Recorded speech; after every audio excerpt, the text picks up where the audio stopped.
How's everybody doing? So you can see my little backstop coupler wall or device, if you want to call it that.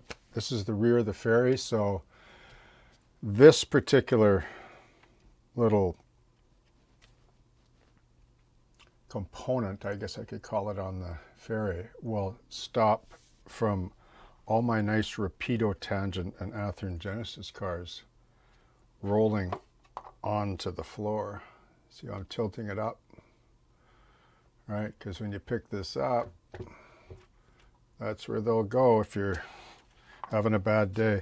And these here, they just slide up to uncouple like that.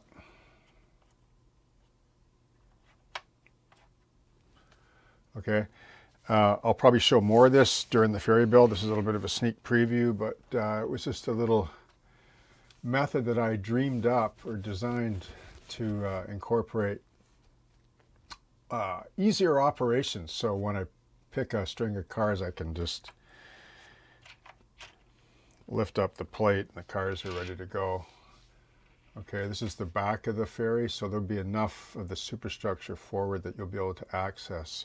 So all this is made of, I'll just tell you quick, if I can just move this down a little bit more. I'm a little bit tight for space here because this boat's pretty large. So this is just 60 thou. And if I can show you a little bit more just in closing here, let's just do those cars from rolling. Boy, those Rapidos are good rollers. So this whole plate itself as well comes out. Okay.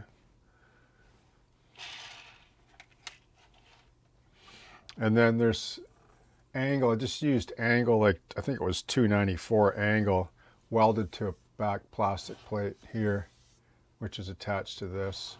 So that way I can get my camera in, right? This isn't in the way, and it fits in nice and snug and tight. And this is made of 60 thou plastic. These plates are 60 thou plastic. And this is 291 angle. I glue angle down and then I just put a piece on top to lock it, and I just reverse it like a Z bend almost with two pieces each. And it's beautiful. And this is just built up plastic welded. You could probably do that 101 different ways. I just built up a little box for them to sit in, and works perfectly. Love it. Okay. Backstop couplers.